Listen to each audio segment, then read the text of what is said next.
comes to remote control cars, planes, and boats, you might have already been to one of their stores. But did you know they also have comic books, puzzles, and trains too? There's so much more to explore at Nankin Hobby. There are 4 stores in the Metro Detroit area, and one is probably somewhere near you. Welcome to Celebrate Michigan, the show produced on the campus of Madonna University. I'm Chris Benson, and we're doing what we can during this pandemic to help out our local businesses in the community, and we hope you will visit them too. I hope you'll help me welcome Joe Faust of Nankin Hobby in Farmington Hills. Joe, we're so glad to have you on the show. Thank you for having me. All the way from Farmington Hills, not too far away from Livonia. Not too far. Excellent. So Nankin Hobby, how did you come to be affiliated with Nankin? So I've worked at a hobby shop since I was like 17. Awesome. When I moved down here for school, U of M, so I was living in Ann Arbor, and I worked at a couple of the stores while I was in school. Now I graduated and I'm doing like some other things, but still working with Nankin. That was the story. Nankin's been around for a long time. Very long time, yep. I understand that we have a clip that we're going to show from a newspaper from a very long time ago. So, wow, look at that. Talk about this. So this is a little ad from a newspaper from, I believe, the 60s. It has a date on there. I don't recall. I believe it's like 64 or something like that. We opened in like the 50s, and it was actually a feed store originally on Wayne Road in Westland, and they moved to Ford Road, and then it was Nankin Hardware Supply. Yes. So originally we were a hardware store essentially, right? And at the time it was really common for hardware stores to kind of double as toy stores. And over the years, our little toy section got a little bit more specialized and turned into, hobby stuff. In the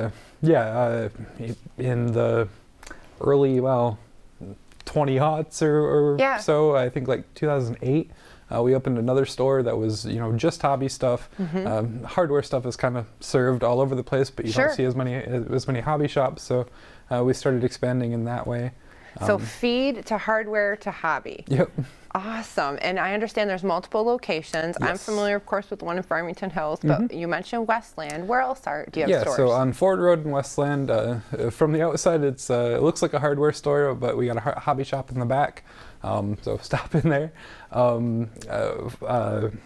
Farmington Road, a 9 Mile in Farmington, on Fort Street in Southgate, and on Washtenaw in Ypsilanti. So you've got a number of counties covered there. Like, so when I said that at the beginning that someone's very close to one, that our viewers most likely are. If you're anywhere within 100 miles, we're probably your closest hobby shop. So the word hobby, it's a hobby shop. So what does that mean today? Like, what kind of things are in a hobby shop? Yeah, so if you imagine like a toy store, right? That, you go buy something at a toy store and you break it, it's done. You go buy a new one. Well, hobby stuff is things that kind of grows with you as you break things, you replace things, you can upgrade them.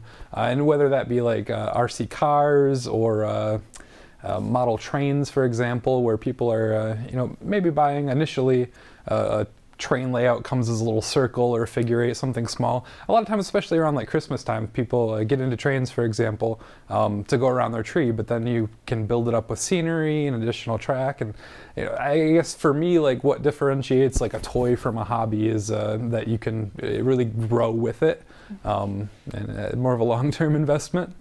And add-ons, I imagine. Yeah. And I'm familiar with hobby stores from a few years back with the idea of like figures for games that you might get, and you might paint them, and so those kind of things as well are included in hobby. For sure. So like each one of our stores kind of has certain things that the other ones don't necessarily have. So like our Ypsilanti store carries like Warhammer miniatures and things like that, and that's kind of like what you're referencing. We just started carrying comics at some of our other stores, so we're probably going to be picking up some of the more gaming kind of things at some of the other locations too. But yeah, I mean, hobby is kind of a broad term, and obviously we don't support every possible hobby that someone can have, but a lot of the common stuff like gaming or comics, RC cars, model trains, plastic models, whether they be cars, tanks, ships, planes. We have a lot of stuff. And not just like electronic gaming. I understand there's like board games too. 'Cause Yes, of course, yeah. I was thinking of like Dungeons and Dragons and like those kind of, those kind of card games. And I know those are items you probably have in your stores as well. Warhammer, for example, some of the tabletop gaming we have at our Ypsilanti location. A lot of more generic kind of board games, so like Monopoly and those kind of things. We have all over the place. Risk. I actually think I brought a Risk game today as a little example.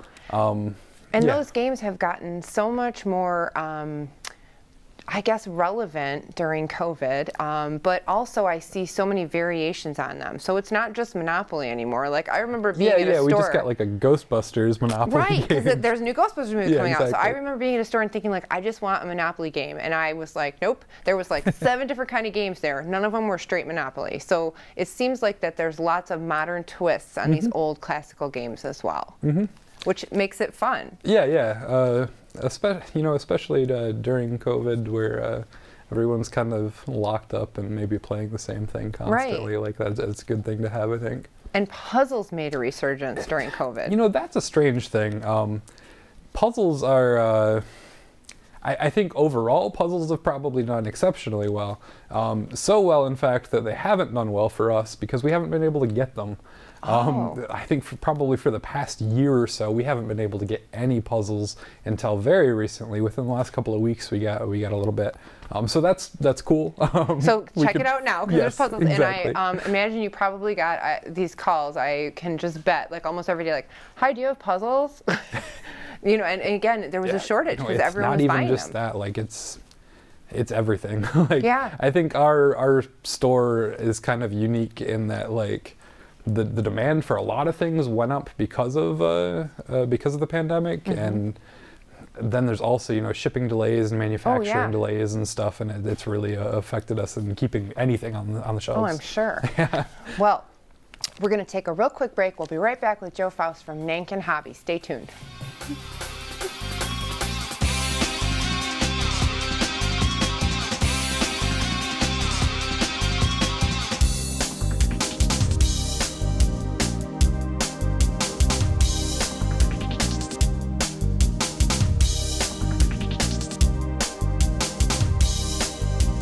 Marie, you have prediabetes. Prediabetes? I don't have time to eat right or exercise. I'm a busy mom. Oh, you're a busy mom. Yeah. This is great news. Busy moms never get prediabetes. Wait, what? Let me just... Yeah, this is all the people at risk for prediabetes, and way over here, busy moms. No?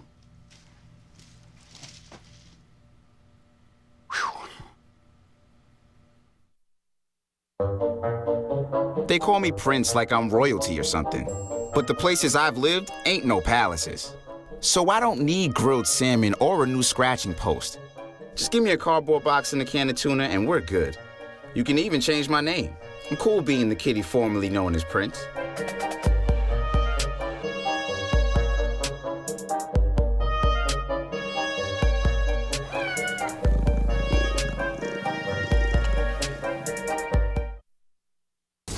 Oh, emojis! I thought the conversation just got dumber. Ugh, internet trolls, just ignore them. I like you just the way you are. I believe in you! She's a hugger. Give her a squeeze. Help up the hand! Ah, there you go. Thanks, mate. You're killing it, Jane!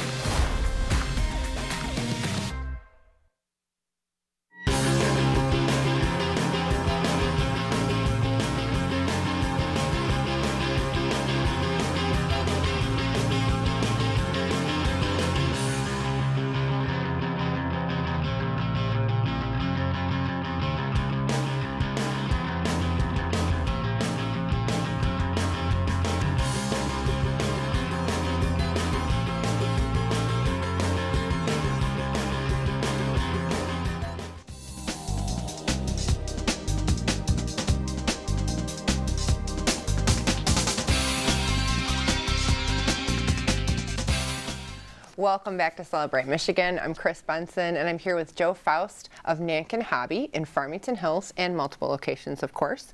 And we're talking about, before the break, about the pandemic and people staying at home, people being inside, and this resurgence of like them wanting everything and having a hard time getting items too, I'm sure. What was the experience like for you personally here in working with the store? That's a broad question. Yeah. So initially, for me personally, I was working, when the pandemic hit, I was still in school. I actually graduated from U of M in like last March, I believe. Congratulations. Thank you. An accomplishment for sure. Yep. Thank you. There was, at that point, like we shut down, school became like, online. Yeah. So I wasn't working at that point. Thankfully, we got there's some programs to kind of help with that. So right. I didn't starve during those times well, yeah. or anything. After graduation, just right after that, I believe actually, we were able to open up a little bit more. Like we were doing some curbside stuff. Wow. I was able to start work, shortly thereafter. Good. What I do is actually manage our website. Oh, awesome. So that didn't really affect me much in that way. So there's I think for the store in general. Yeah. It was tough for a while. Like 3 of our stores had to shut down completely. Our Westland store is also a hardware store, so they were an essential business. And it's great that they got to stay open in some way, but that was also crazy. I bet. And I think just the whole experience has been kind of nuts. But we've kind of learned a little bit, and probably things that will influence like business practices moving forward a little bit. So like during throughout this time, we've obviously been enforcing masks and trying to maintain 6 feet. That's sometimes a little bit difficult to do to kind of regulate space between people. But markers on the ground, and we're being pretty adamant about masks. We've limited our capacity, obviously. I think like current guidelines is 50%. Which is way too much, actually. 50% of our actual capacity is still completely unmanageable, so we're limiting it to, at most stores, like 15 people at a time. Exactly. So some of those practices are kind of simple, keep everybody safe. So hopefully we're doing pretty well. And thankfully we haven't had, any really serious, we've never had to completely close the store because of a outbreak or something. Oh, that's wonderful. We've had a couple scares with like individual people, but thankfully it was, caught before they exposed other people and things like that. And knock on wood, nobody's had any really serious, consequences or anything. So. Well, and to know that when you were able to open, you were able to provide joy to people who were in isolation or who were, quarantined or staying at home. Yeah. And I know we've got some pictures. We can't actually go to your store today, but we can go there visually. So I'm looking at the screen. Tell us what we're seeing. So these are our 4 locations. Top left, we have our Westland location. Top right is in Ypsilanti. Bottom left is Southgate, and then our Farmington store in the bottom right. Awesome. And I think I mentioned that, past, but there's a little front room on the Farmington store. It's all comics. That's pretty new. Nice. This is a display. We have a bunch of parts and then like RC cars along the top, just display models so people can see them. They look fast. Yeah, some of them are very fast, 100 mile an hour on some of them even. These are all like plastic models. Everything you're seeing in the picture here is cars, but we do have planes, tanks, like Gundam models, a variety of things. Oh, there's the comic books. This is our comic room. It's a little bit more fleshed out right now than what it was in this picture. Sure. But yeah, we're building that up. Oh, cool. This was a family that won a little RC plane. Neat. In a promotion we were doing a little while back. I just thought it was a kind of wholesome picture. Very cool. So this is, these are 2 different tracks, a slot car track, and then a little course for like mini 124 scale rock crawlers. These were both set up at our Westland store. They've now moved. I think the Ypsilanti store right now has the little rock crawler track. The slot car track, I think we actually took down temporarily just as a COVID thing, having everybody's hands on the controllers and stuff. Though. Yeah, exactly. This is also a display of just RC cars. This is, I believe, at our Westland store. Those look like all-terrain vehicles. Yeah, so we do carry a variety of things. You can kind of see like the bottom left there's a rally car, so it's a little bit lower to the ground. But right above it was something with plenty of ground clearance. You could How fun. go through just about anything with it. And you mentioned you work with a website. Do you have items available for purchase on the website? Absolutely. Oh wow. Yep. Okay. NankinHobby.com. Pretty much our whole store should be on there, with maybe some exceptions. If ever you run across something you're not finding, give me a call. I'll add it. We can get that. Give me that figured website out. one more time. NankinHobby.com. Okay. Awesome. So you can find information about all 4 locations there, and also locations, purchase hours. items. Yep. Oh, that's awesome. And I imagine you try to keep it fresh with the latest information and the latest things that are going on. Very cool. Yep. We're also on Facebook, Instagram, YouTube. Just search Nankin Hobby. You can follow us all over. All the socials. Yep. And I imagine you like to keep popular items there, and it's probably a job where you've got to keep it updated quite frequently. Yeah. And during the pandemic, I know there's just been lots of different things that have come up. We've talked about games, we've talked about these fun remote control things. Now that people are able to get outside, I can't wait in our next segment, because I know you're going to talk to me about this cool little boat over here. But people can actually get out and get some more of these items and share them with kids. And I know there's lots of holidays coming up, and we have to take a quick break. But when we come back, we're going to get into some of the fun stuff you're seeing in front of me today with Joe Faust. So we'll see you in just a few about Nankin Hobby.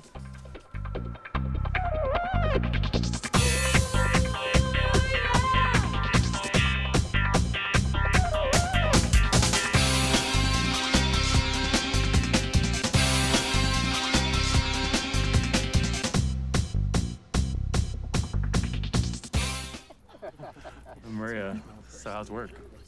It was 4th period biology. Our students just weren't getting how easily viruses spread.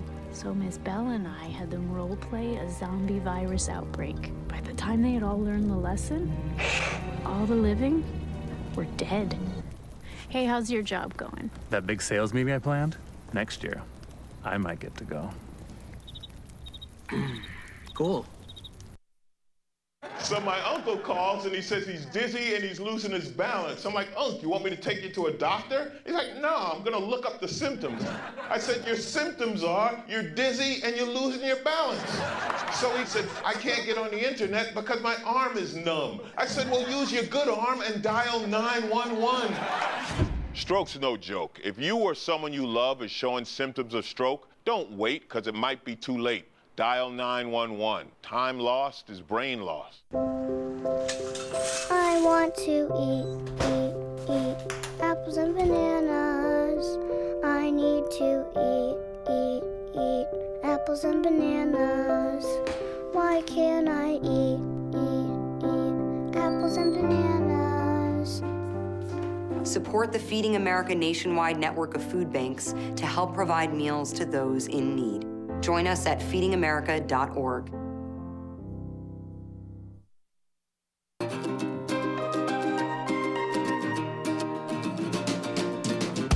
Madonna University's Broadcast and Cinema Arts program is preparing me for the future. I'm learning from industry professionals, making connections, and honing my skills from hands-on experience every day. The professors are dedicated to my success, instilling professionalism, creative thinking, and a strong work ethic. Join Madonna University's Broadcast and Cinema Arts program. Earn your Bachelor's of Arts and take that first step towards your dreams.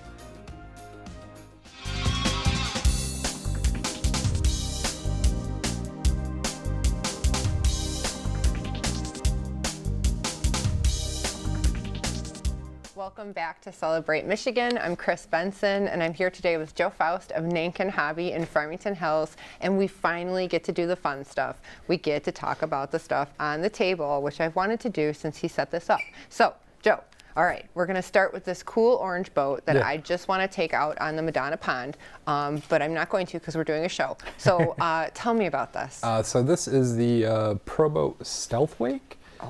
This is a deep V RC boat. This guy has a...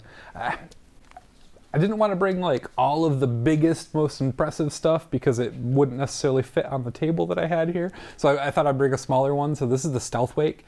This is, I want to say about 30 mile an hour out of the box. What? Seriously? Yeah.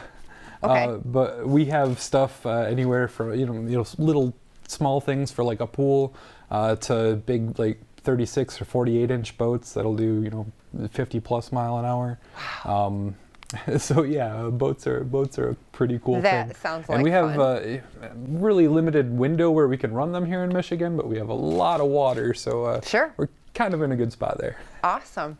So then I see that you do have some comics. You mentioned that comics are new coming in. So what'd you bring for us today? I just grabbed a couple, honestly. So Daredevil is something that I read as a kid. I'm not much of a comic guy myself, but I really liked Daredevil as a kid. And I haven't kept up with it, but I just noticed that the cover has like a female you know, Daredevil now, which is kind of an interesting twist that I wasn't aware of. So I think I'm actually gonna take that home and read it after we after we leave here. And then Batman: The Man Who Laughs. This is about the Joker. And this is just an example of like one of the hardcover books that we carry, and we do carry a number of like hardcover things and trade paperbacks and omnibuses or omnibuy. Omnibuy, maybe, I don't know. So yeah, we in addition to all kinds of current and back issue individual comics. You can't go wrong with the Joker. I feel like if you're bringing something, Joker. Everyone's interested in the Joker. For sure. Okay, what's next? What do we have next? So this is a plastic model. This is a 6x6 cargo truck from Tamiya is the company. And this is in the box, the model, but we also have one built up. This is this is Bob. He works with us. He's kind of our model expert, does all our ordering and stuff for plastic models. He built this. Had to be really careful bringing it here so I don't get murdered when I come back. But models typically require glue and paint, so they're going to come on like a parts tree, all molded in gray. So it's not just you know, a display thing as it is here, but it's something that you can, you know, take some time and really invest your heart and soul into it and have something that you really care about when you're done. And, you know, on that subject, if I am very new at this kind of stuff, like let's say I'm like, man, those things in the box look awesome. I want to paint, put the decals on, do all the things. How hard is it to do that? It entirely depends on what exactly you get into. Okay. So like military things, tanks and stuff are going to be harder than like a basic model car. There's usually a lot more little detail parts and stuff. There's also different skill levels. So skill level 1 is typically like a snap together kind of a thing, molded in the correct colors. You just, you know, snap the pieces together. Anything beyond that does require glue and paint, but you know, different numbers of parts and smaller parts, and so there's skill levels to kind of ease you into it. And expect that like the first model that you glue and paint up yourself probably isn't going to be, you know, showroom piece or whatever, but that's part of the process. That's, you know, that is what a hobby is. It's learning as much as you know, just doing everything right the first time. It's a learning thing. And I love that you explain that. So I'm sure if I come to the store and I say, look, I've never done this before, you're not going to recommend like the expert deluxe level to me. No, in fact, there's a lot of areas in which people do come in looking for the expert deluxe kind of stuff. So RC planes, for example, everyone wants to fly a jet or you know, a warbird or something, and it's absolutely not what you want to start with. There's a certain like style of plane that's forgiving and easy to learn to fly on. And if you get into a jet immediately, you're gonna, you know, tank it the first run, and that's not fun for anyone. We want you to get into something that you're gonna enjoy and, you know, not have a bad time immediately, so that you can you know, that you stick with it and really have a good time. And I imagine you've probably got people at the store that are experts in all these different things. Sure. You know, like you said, you're like, comic book's not my thing, but I'm into some of this other stuff. So, you know, we can head over. I think most of the guys have a pretty good, you know, general knowledge basis on most things. But yeah, everyone does their own little thing. So there's usually, you know, some expert to talk to about particular projects, and we try to have a good mix of guys. Yeah. And I know we don't have tons of time left, but we've got a car on the end here, which also looks like like great fun. So this is the Creighton. This will do like 60 plus mile an hour, 4-wheel drive, gosh. lots of clearance, can go through whatever. Really fun. Unbelievable. And we bought some board games. I saw Yeah, Risk. so I have Risk down here. Yep. I also have a HO scale model train. That's just a particular designation for like the size of it. Yeah. I have a puzzle here. We just got a bunch of puzzles in. Well, a few puzzles in. A bunch more than we've had for the past year. Good to have. This one is a Harry Potter one. We got several of those Very actually, popular. different Harry Potter puzzles. I do have the Risk game, and then these are slot cars, which run on a track with a slot in them on like a peg, neat. and there's a pickup, so you're putting like a current to the car, and they run along the track. So fun. They're real cool. Joe, the time has gone by so fast. Give us your website one more time where we can find you. NankinHobby.com, NankinHobby.com. Well, I am definitely going to be checking it out. And we are so appreciative to you coming on the show today. And we're so glad to promote businesses right here in Michigan that have been keeping people in the state going during this pandemic. So thank you for joining us and helping us celebrate all the wonderful things happening in our great state. We'll see you next time.